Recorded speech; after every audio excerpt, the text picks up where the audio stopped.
Oke, selamat siang pemirsa TVR Parlemen. Saat ini saya sedang berada di ruang rapat Komisi 7 DPR RI, di mana saya akan membahas terkait kenaikan tarif dasar listrik atau TDL yang akan mulai berlaku pada tanggal 1 Juli mendatang. Nah, saat ini saya sudah bersama dengan salah satu anggota Komisi 7 DPR RI, yakni Ibu Andi Yuliani Paris dari fraksi Partai PAN.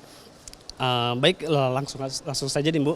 Ini kan pemerintah dalam hal ini Kementerian SDM dan PLN sudah menaikkan harga TDL ini per 1 Juli mendatang. Nah, sebelumnya saya pengen tahu dulu nih Bu, statement dari Komisi 7 bagaimana terhadap kenaikan TDL ini. Ya, pertama mungkin saya perlu jelaskan, saat ini kami sedang membahas berapa yang harus kita anggarkan terkait dengan pembahasan asumsi dasar era APBN 2023, bahwa kami di Komisi 7 sepakat untuk subsidi listrik itu kita naikkan menjadi range-nya di 69 sampai 72 miliar ya US dollar. Nah, tentu ini juga akan berdampak terhadap subsidi untuk masyarakat yang tidak mampu. Nah, terkait pertanyaan kenaikan TDL.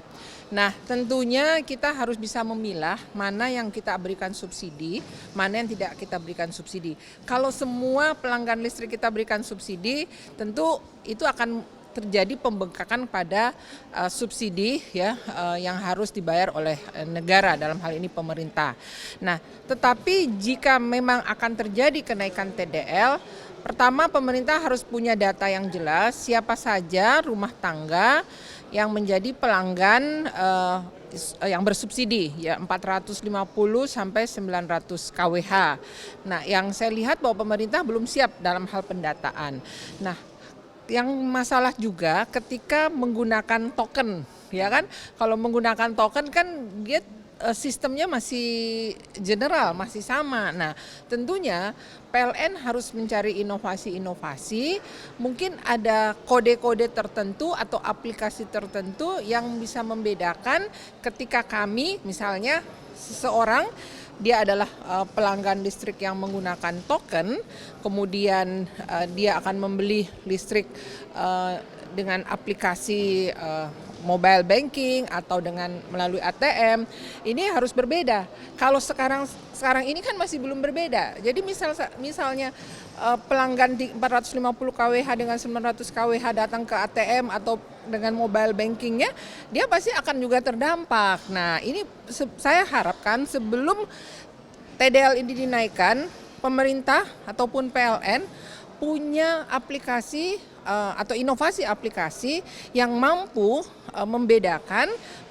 ketika kita membeli token listrik pada pelanggan yang tidak disubsidi dan juga pada pelanggan yang mendapatkan subsidi. Saya lihat pemerintah belum siap nih di sini nih. Khawatir benar juga masyarakat bisa resah ketika mereka sudah beralih dengan penggunaan token, kemudian terjadi kenaikan, mereka juga akan punya dampak. Ya, mudah-mudahan pemerintah dengar, saya dorong ini PLN juga untuk mencari inovasi-inovasi yang bisa membedakan, bisa mendeteksi atau perbedaan untuk pembelian token oleh masyarakat yang mendapatkan subsidi yang 450 sampai 900 dengan yang di atas 3.500 yang kita katakan pelanggan yang sudah mampu, pasti mereka kenapa 3.500, mereka pasti menggunakan AC kan, ya tentunya tidak layaklah untuk mendapatkan subsidi dari pemerintah.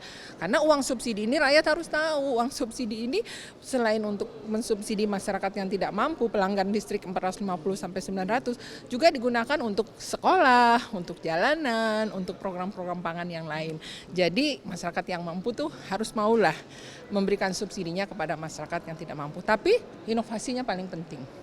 Nah, ini kan pemerintah berencana akan memberikan PMN Ibu kepada PLN sebesar 10 triliunan. Nah, kemudian dengan adanya PMN ini seharusnya itu akan berdampak nggak sih Bu terhadap TDL ini? Apakah misalnya tidak akan terjadi kenaikan atau begitu?